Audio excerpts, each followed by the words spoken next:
अपन चर्चा करते हैं एक नए टॉपिक के ऊपर, और वो टॉपिक है चोरी और चोरी लूट कब बन जाती है। तो चलिए वीडियो स्टार्ट करते हैं। और जिसने भी मैं यूट्यूब चैनल एडवोकेट मैडम जी को सब्सक्राइब नहीं किया है तो सब्सक्राइब कर ले, ताकि हमारी लेटेस्ट अपडेट कानून से रिलेटेड आप तक पहुंचती रहे।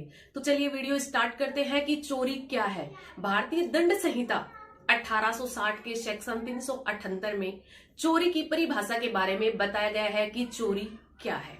जो कोई किसी व्यक्ति की सहमति के बिना जंगम संपत्ति को साथ से हटाता है, एक स्थान से दूसरे स्थान पर लेके जाता है, तो वह चोरी कहलाती है। और चोरी हमेशा जंगम संपत्ति की ही होती है, जिसको एक स्थान से दूसरे स्थान पर ले जाया जाता है। बेईमानी से वह चोरी करता है तो वह चोरी कहलाती है।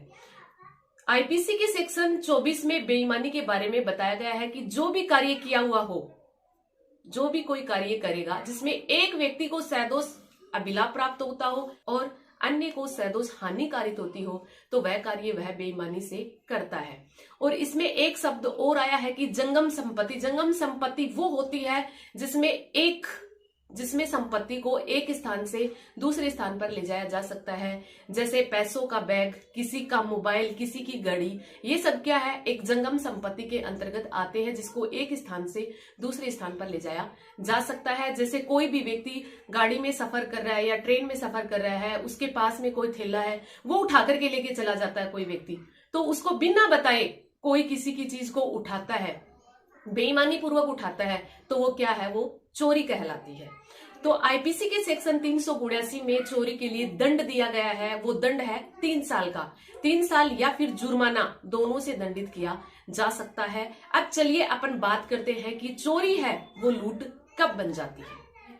चोरी करने के लिए या फिर चुराई गई संपत्ति को ले जाने के लिए किसी भी व्यक्ति को तत्काल मृत्यु का या फिर तत्काल बहे डालते हैं। अगर अपना उद्देश्य पूरा करने के लिए, चुराई गई संपत्ति को ले जाने के लिए अगर किसी को ऐसी बाधा हो रही है कि अगर ये अपने बीच में अड़चन पैदा कर रहा है, ये चोरी नहीं करने दे रहा, तो उसको अपन भय में डालते हैं, उसके साथ मारपीट करते हैं, फिर अपन कोई भी उसकी संपत्ति चुरा करके ले जाते हैं, तो वो चोरी है वो लूट बन जाती है। तत्काल तुरंत प्रभाव से जो काम किया जाता है, उसको भय में डाला जाता है, उसके साथ मारपीट की जाती है, या फिर किसी प्रकार का कोई सैदोष अवरोध किया जाता है उसके साथ में, तो वो चोरी है वो लूट बन जाती है। अगर उसको बंदूक की नोक पर भी अगर किसी प्रकार की वो चोरी करता है तो वह भी लूट बन जाती है। कहने का मतलब ये है कि चोरी करने के लिए या तो उसने चोरी कर ली है, या फिर चोरी कर रहा है, या फिर उसने चोरी करने के बाद उस संपत्ति को ले जाने के लिए, अपना उद्देश्य पूरा करने के लिए